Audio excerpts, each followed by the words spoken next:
grace is unmerited favor. It's something you don't deserve.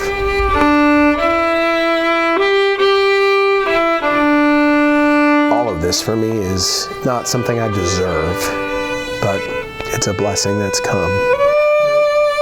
I get emotional because, sorry, wow. Inside Steve Vatsina's orchestra room, the miracle of music shines through every note. White, pure, clear, clean. And flickers in their eyes. I see in my students' eyes endless possibilities and dreams and desires and passion. It's that passion that's put Mr. V on a path to win music's highest honor as Educator of the Year. This all kind of brings up all of these emotions in me, to know your life makes a difference, to know that the words that you speak and the attitude of your heart is affecting kids' lives for their future. His classroom, a crossroads of his past. Mom and Dad decided that I was going to be a musician, and so I chose the violin because it just seemed so cool. And their futures. Because I believe they all have a calling and a destiny.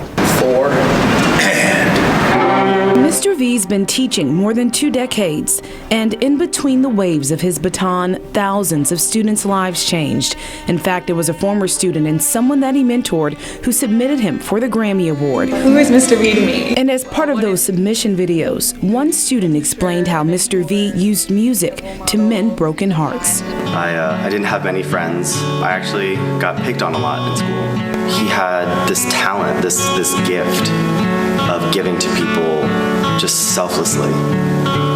And I feel like he gave that gift to me. Mr. V spread that gift all over the world, taking students on mission trips, using the power of music to weave worlds together. And for years, he humbled himself in front of the school board, begging to keep music programs funded. The fruits of that labor made sweet when his kids took home a top prize. And you know, teachers complain about we don't get paid enough, and would I like to have more money? Absolutely. But you know what? I get paid in that look. You know, you were talking about the eyes of a child. His riches ring out in this orchestra room and fall on ears eager to hear hope in between the notes. Music's a language that I think the heart has to be involved with. It's a passion, it's a communication. What is that song to describe this moment? In my heart, I know that this moment isn't something that I earned. It's something that's been given to me.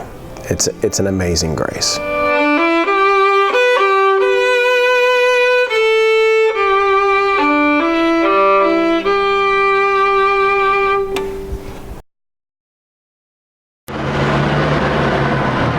Along Wake Forest Road in Clarksville, life used to be simple. It's usually really quiet.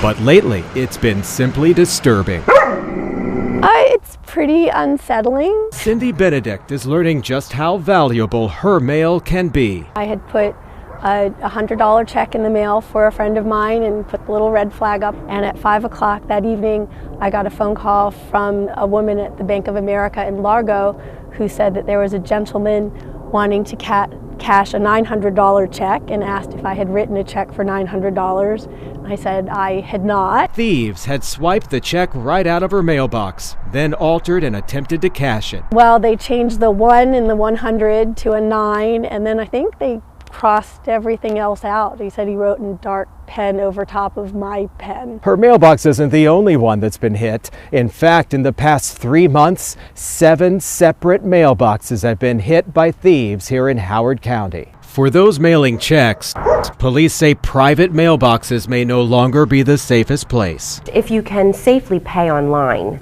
that's a great option. If that's something that you don't feel comfortable doing and you want to mail a check, then we suggest that you either take that directly to the post office or use one of the big blue mailboxes in your neighborhood. These days, for Pat Benedict, when the mail goes in, the flag stays down. And I just feel like we need to be a lot more careful. These days, the first-class mail is the target of a whole new class of thieves. Jeff Abel, Fox 45 News at 10.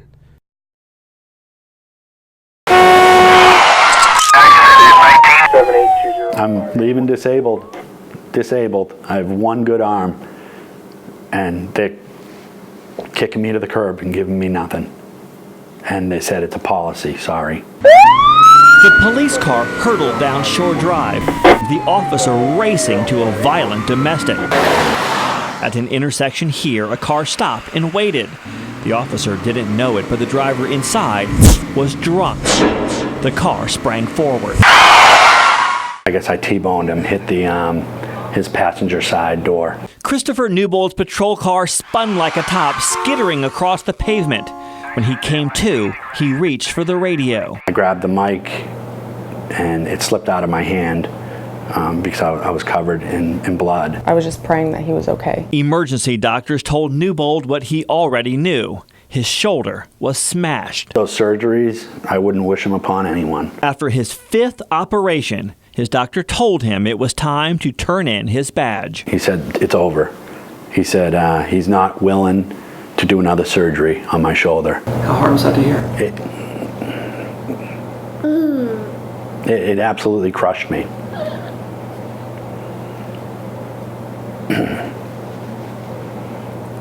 Is it all you've known? It's all I've been doing for my whole adult life. They took everything from me. But he says what happened next, what the city did to him, added insults to his injuries. The city offered him another job, a low-level data entry job, and told him if he didn't take it, he'd lose his disability benefits. At the time of the actual incident, I was completely out of my own control. In a 2010 interview, Owen Walker confessed to the bloody crime of stabbing the mother of 2 of his children 26 times. Walker now confined to a mental ward at Eastern State Hospital. Yet, he's found a way to reach beyond the barbed wire. And 3 years later, the victim's father says he cannot heal because he is vexed by the taunts of the killer's posts on Facebook. I was livid because to read what he posted, it's still all about him. Social media postings all about Walker's wants, needs, and desires. In one posting, he writes, "To my children, I miss you and love you more than ever before." He had told law enforcement that he had considered killing the children after he killed their mother.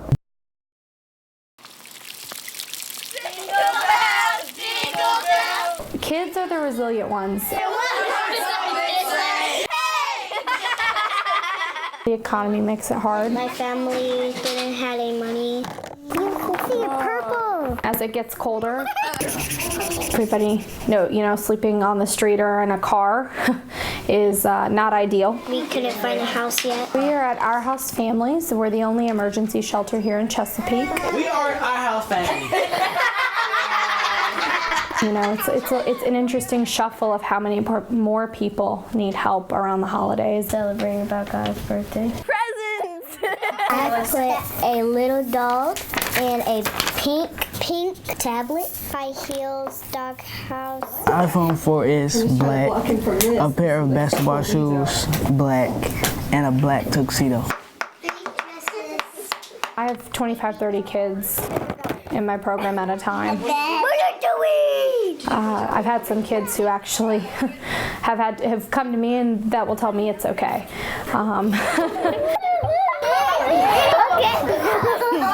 So they're special and their resiliency is definitely there. I know, right? Okay. 400 laps is a lot of laps.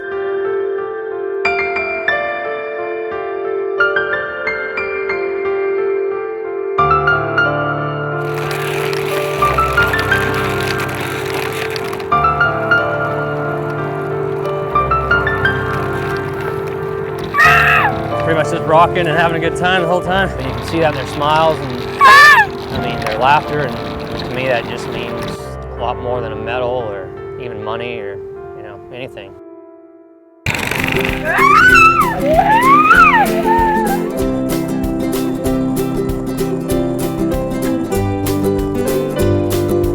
Kind of motivates you to go a little bit deeper than you'd probably go on your own. You know, you're willing to hurt a little bit more and suffer a little more.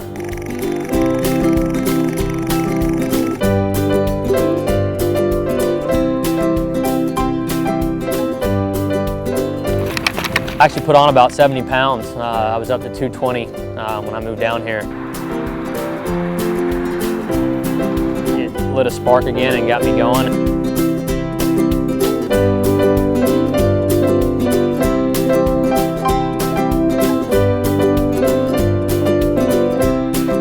Just a different feeling. I mean, it's goosebumps every time for me. You know, I've done probably 20 plus races or so with Team Point now, and the feeling's the same every time.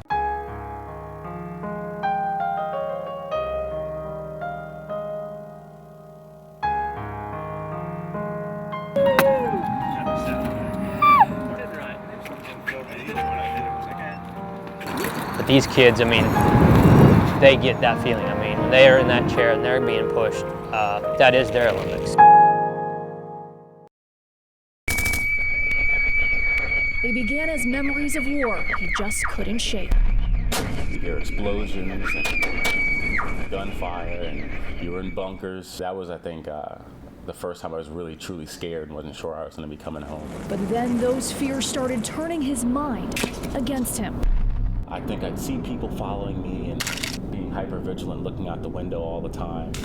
I had thoughts that just don't make any sense at all. 2 years later, Michael Fulson still can't explain how he fell into that dark place, controlled by his post-traumatic stress disorder. The former airman served for 15 years through 4 deployments, never fully realizing the demons eating away at his mind until after he left the military, leaving his new wife Amy alone to pick up the pieces of who he used to be. He felt like he didn't come home, that he was just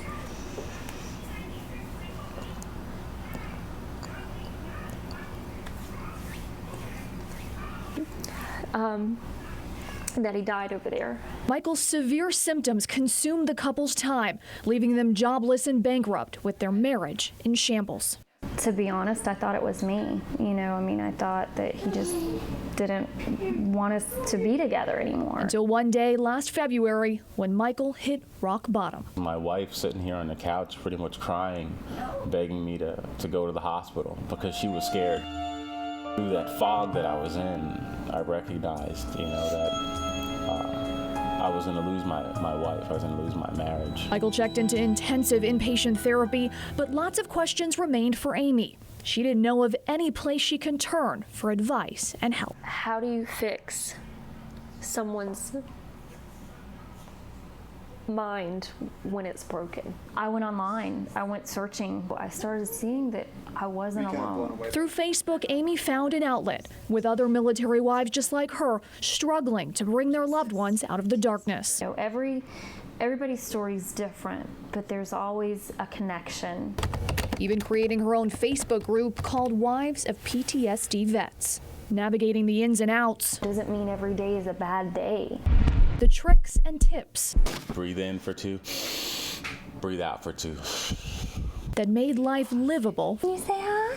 For her family. There's days that it's hard to share what we've gone through because you're afraid of being judged. It's like just pulling a scab off and letting it bleed again. But her online experience ended up being a therapy of its own, leading Amy to think about branching out. It kind of shocked me in such a large military and veteran area that there's nothing for spouses.